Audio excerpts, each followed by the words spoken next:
Coucou.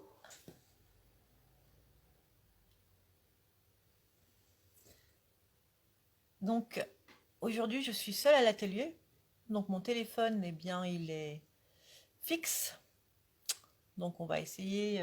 Je suis seule avec vous. On va réaliser ce qu'on avait prévu de vous montrer avec Sabrina. Donc je vais le faire toute seule. Voilà. Donc la semaine dernière, je vous ai montré un sac. Donc vous verrez pas mon visage, mais c'est pas grave. Vous verrez mes mains et c'est l'essentiel. Donc la semaine dernière, je vous ai montré un sac avec des anses un peu particulières, avec une patte d'anse, avec des mousquetons, avec des pressions et surtout avec des œillets en tissu. Donc je vais vous montrer comment on réalise des œillets en tissu, comment on réalise la pâte dense, comment on la place, on la positionne sur un mousqueton, et après comment aussi on fabrique, on fait une pression. Voilà, on pose, pardon, une pression. C'est parti. Donc j'en ai déjà fait une.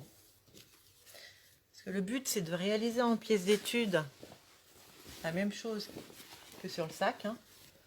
Donc j'ai deux œillets, l'un en dessous de l'autre. Mon haut de sac est plié, forme un revers. Et c'est la pâte dense qui viendra prendre les deux œillets pour faire la anse. Donc le premier est réalisé. Donc je vais réaliser le deuxième devant vous. Alors pour cela, donc j'ai pris, je prends le gabarit d'un scotch. Je trouve que ça va bien. Le diamètre, il est de 2,6. C'est très bien. Donc alors là, c'est du coton. Et le coton, pour qu'il soit un peu plus épais, je l'ai entoilé avec de la toile thermocollante tissée.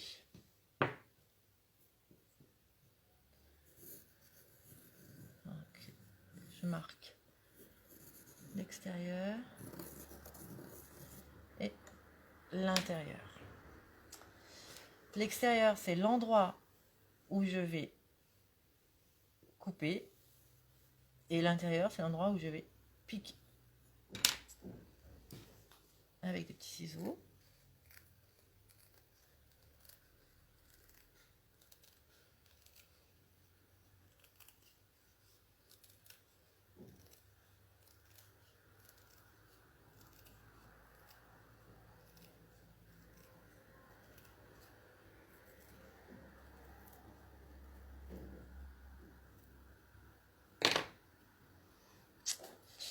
Voilà, je vais placer mon rond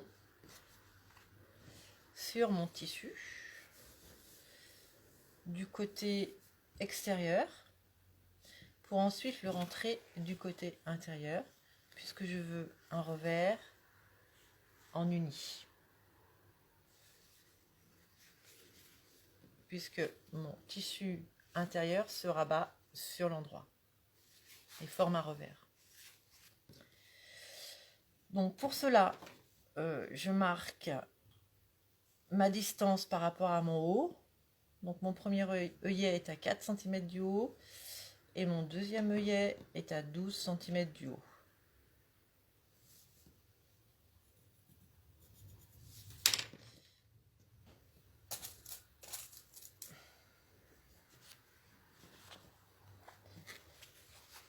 Là, je vais faire sortir, je vais prendre une épingle et je vais la faire sortir, voilà, sur le dessus, comme ça. Hop. Et pour que je sois bien au milieu, je vais plier en 4 mon rond et je vais, avec mes ongles, bien marquer ma pliure. Et là, hop, comme par miracle, je vais avoir le milieu de mon cercle. Et là, je vais piquer, voilà, sur le milieu, hop. Et là, je sais que mon cercle est bien à 12 cm du haut. Hop, j'enlève l'épingle et je maintiens. Première étape. Deuxième étape, je vais passer à la machine. Donc je vais rapprocher la machine vers moi. Hop. Et je vais piquer mon cercle. Alors, pour piquer mon cercle, je mets l'aiguille au milieu, en point droit. Hop. Là, j'enlève. Et je vais piquer avec un point assez petit.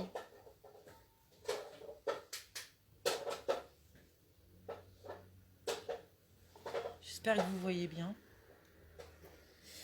Voilà. Parce que là, je vois rien du tout. J'ai mon téléphone qui est dans l'autre sens et je peux rien voir. Alors là, voilà, je mets mon point entre 1 et 2. Plutôt 1, 1, 2.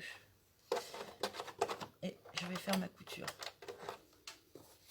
de mon cercle. Doucement.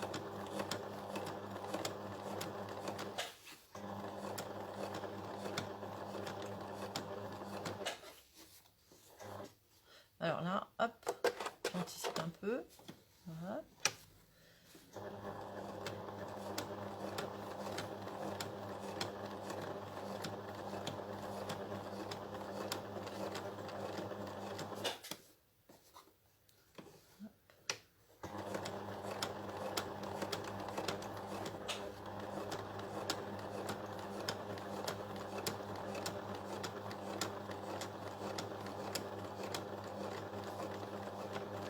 Et voilà.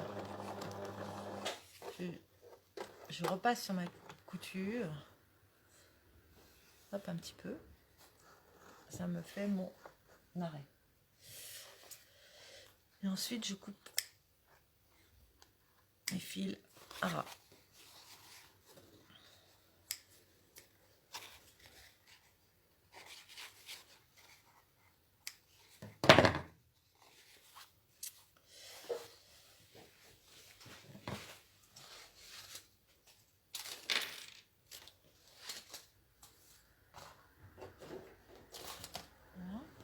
Donc avec des petits ciseaux, je sais pas, peut-être que j'ai fait mes petits ciseaux là-dessous. Voilà. Là, je vais couper au milieu.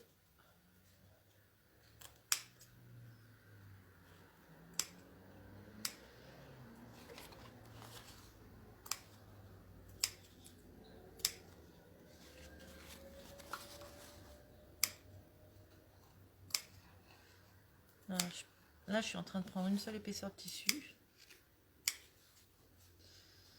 Hop.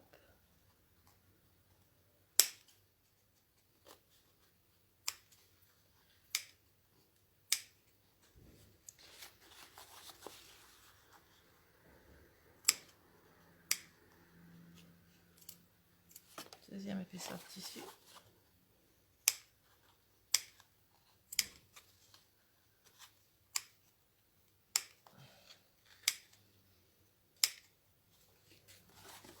Et là, troisième épaisseur de tissu.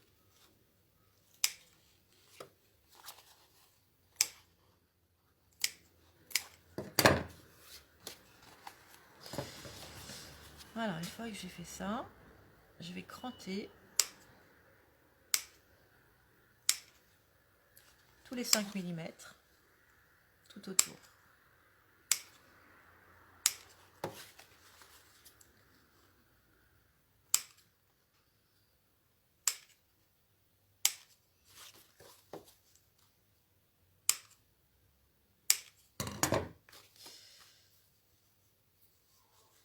Ensuite, une fois que j'ai fait ça, je vais retourner mon cercle.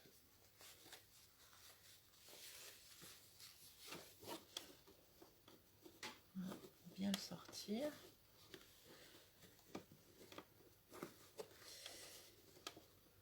Et je vais aller l'aplatir au repassage pour qu'il soit le plus rond possible.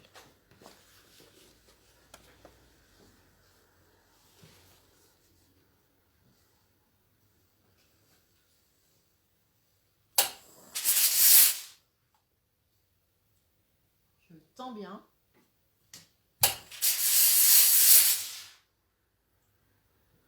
Je le forme avec mes doigts. Ça fasse bien un cercle, un rond.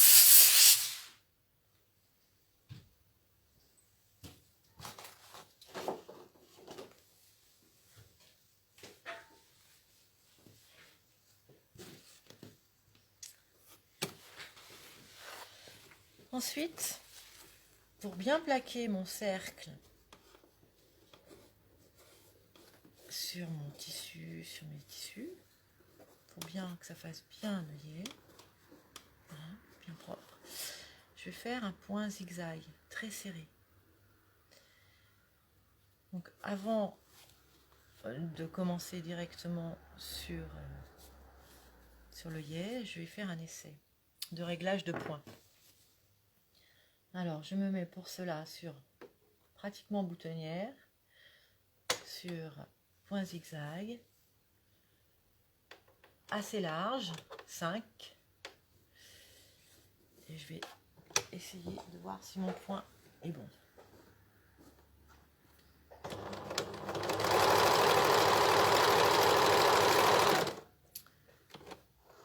Ça a l'air d'aller. Je peux faire ça. Je peux le plaquer en point zigzag.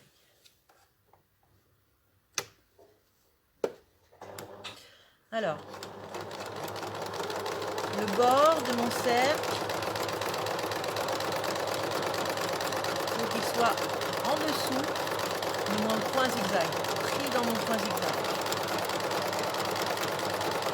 À cheval, de chaque côté.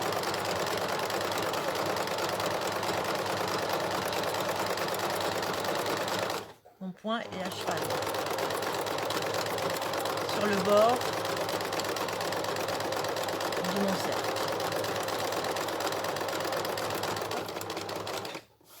Voilà. Et c'est terminé. Alors là, ce que je peux faire, c'est rentrer mes fils. Donc, je tire sur le dessous. En tirant mon fil du dessus, ça forme une petite boucle que je peux récupérer à l'aide d'une épingle. Voilà. Je vais faire un nœud.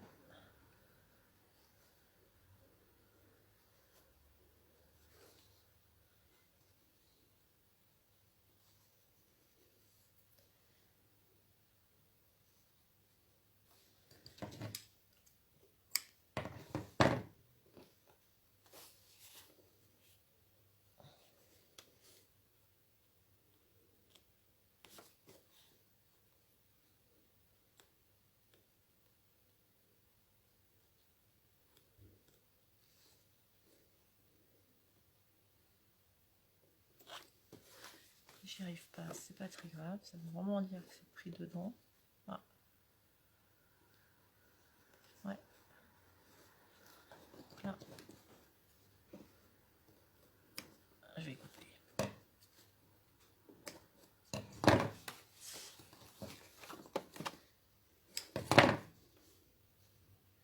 Ouais, on voit que le fil est pris ici, donc là, je le couperai. Voilà. Donc mes deux œillets sont bien dans l'alignement. Donc je vais repasser de nouveau pour bien aplatir.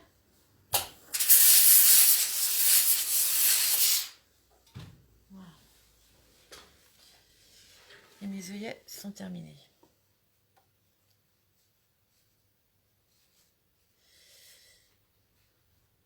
Voilà.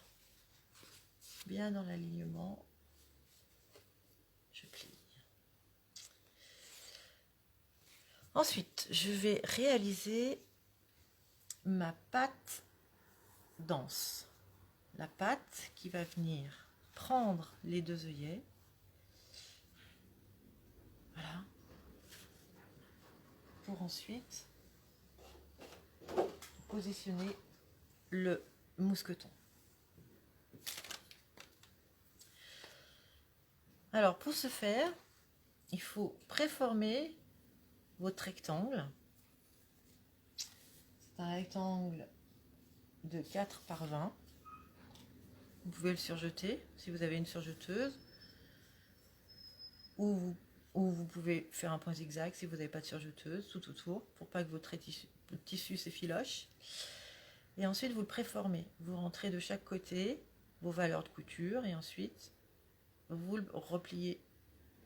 En fait, il est plié en 4. 1, 2, enfin, il est plié en 3, pardon. 1, 2, 3. Voilà. Et là, vous allez, avant de faire la piqûre qui est là, vous allez le coudre. Vous allez pas le coudre, vous allez le mettre, voilà, vous allez le faire passer dans vos œillets, attention. Ça, il ne faut pas oublier, sinon ce sera trop tard commencer. Et là, vous allez faire votre couture.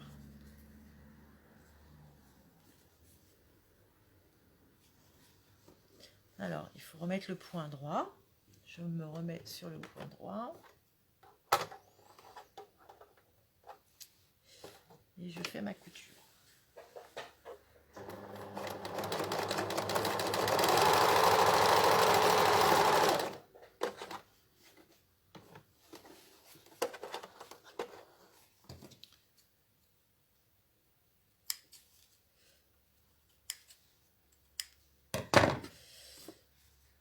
Et là, j'écarte ma couture de chaque côté pour faire moins d'épaisseur. Je peux même aller repasser un peu.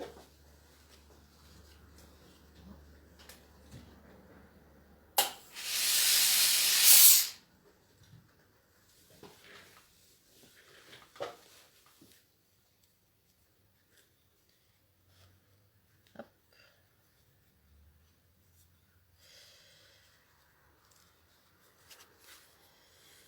Et là, je vais faire ma piqûre. Piqûre de maintien. Piquer ma patte.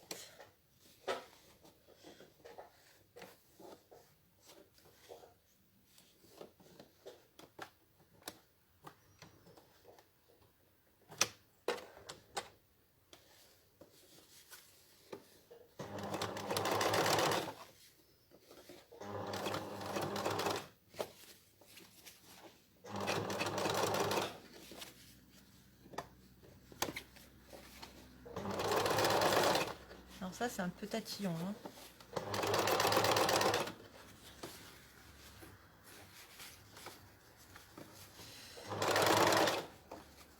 Vous allez doucement.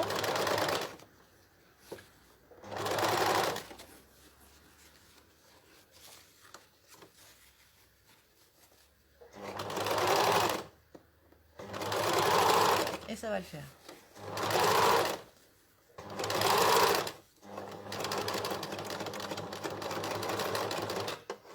Et voilà.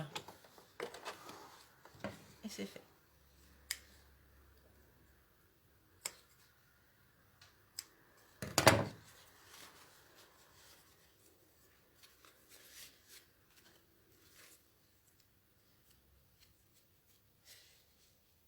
Voilà. Donc je peux déjà mettre mon mousqueton. Voilà. Ça fait comme ça.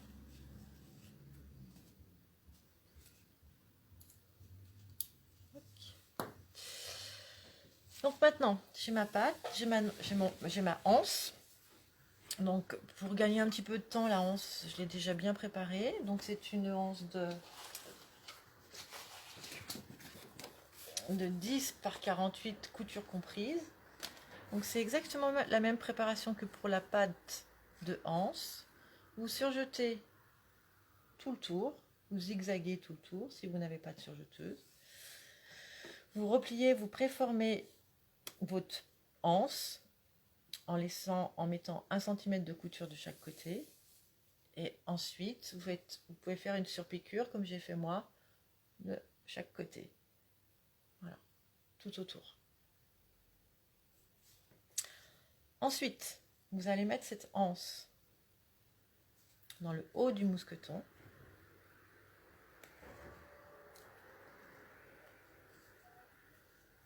Vous allez replier.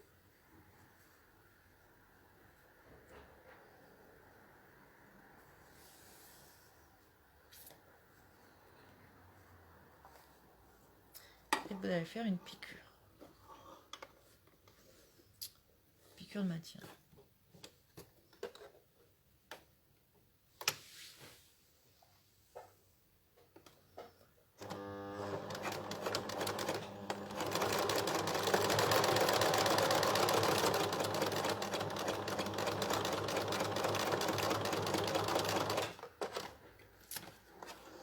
Voilà.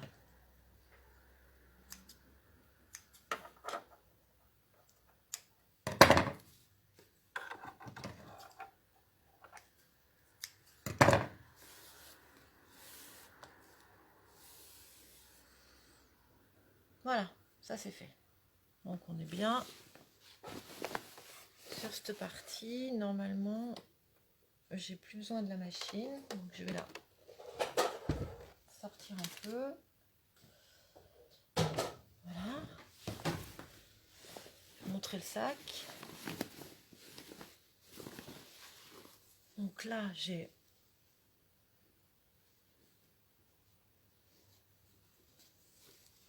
bien cette partie-là, celle-ci.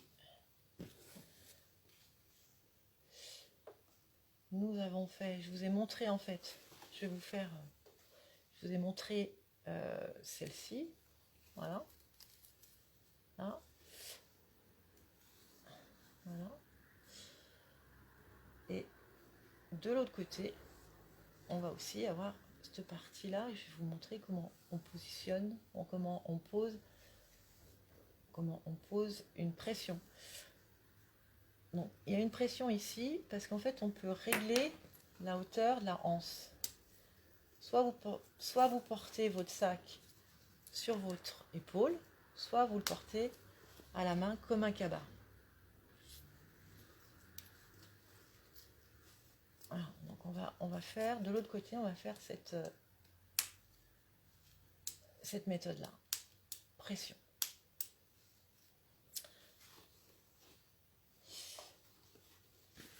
Alors.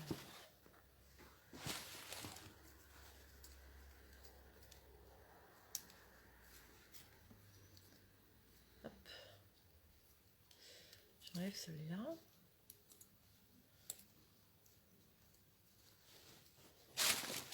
Je mets à plat.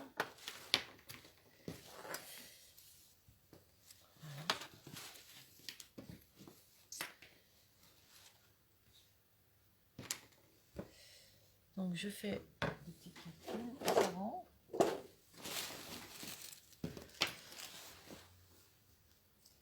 Donc je positionne mes œillets, mes pressions. Donc là je suis à 6 et là je suis à 2. 2. En fait, je suis après ma couture intérieure pour pas trop faire d'épaisseur. Et là, entre les deux, j'ai 5. Voilà.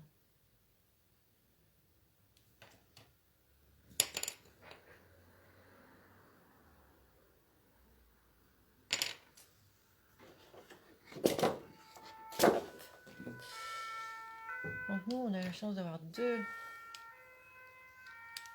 pinces. Donc la première pince, elle va nous servir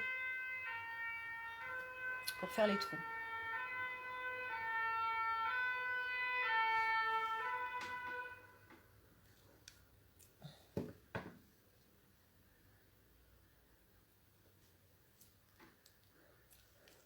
Voilà, un premier trou.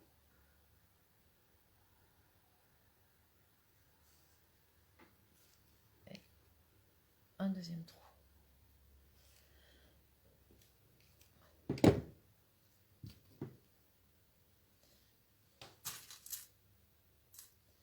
De temps en temps, il faut dégager les tissus, le tissu qui est là. Voilà, c'est ce qui empêche de faire les trous. Les pré-trous. Voilà, on a pas mal. Donc avec une épingle, vous allez chercher. Voilà. Et vous enlevez.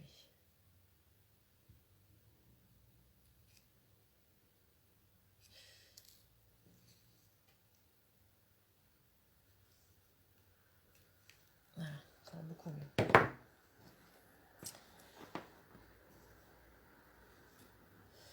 Donc, ici, là, je vais avoir la pression du dessus.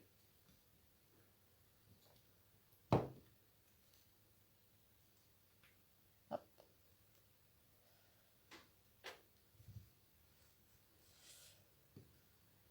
Donc là, je prends, je positionne. J'appuie très fort. J'entends, hop, un petit craquement. Donc là, apparemment, c'est bon. Ça s'est retourné à l'intérieur. Comme un petit rouloté. Pour bien prendre la pression. Pour que les deux pressions, pour que les deux parties soient bien l'une contre l'autre. Voilà, bien maintenues ensemble. Et la deuxième. Voilà.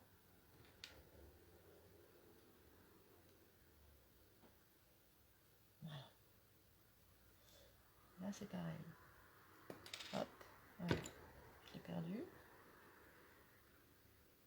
Je la remets. Tranquillement, on ne s'énerve pas. Là, pareil. J'appuie assez fort. Voilà. Il faut sentir que la partie du dessous, en fait, s'affaisse. Il vient prendre la partie du dessus. Voilà. Bon.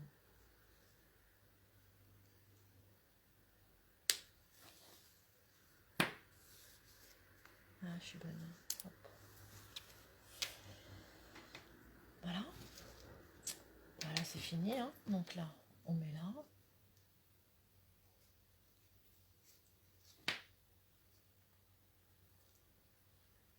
Coulisse dedans.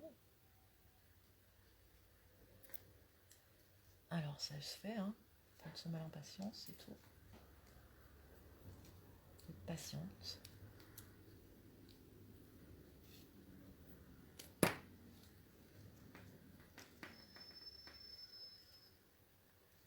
Méthodique.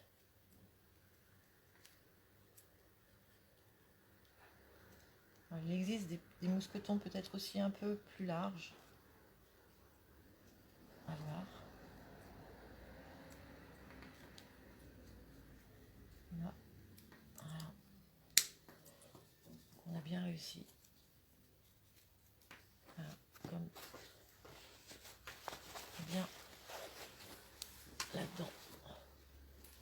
Voilà.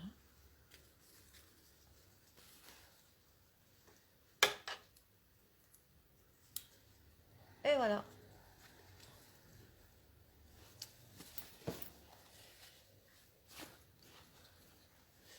j'ai pas tourné dans le bon sens. Voilà.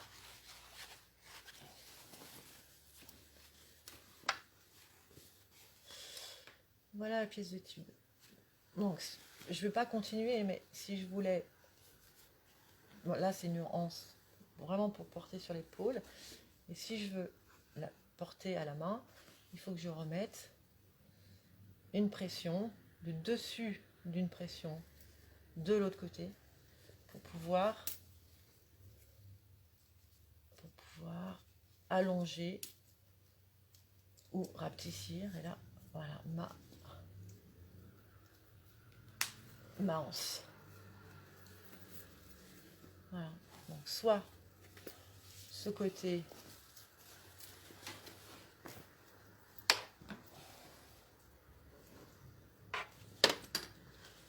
de ce côté. Hop, je vais la remettre pour vous montrer la différence entre les deux modèles.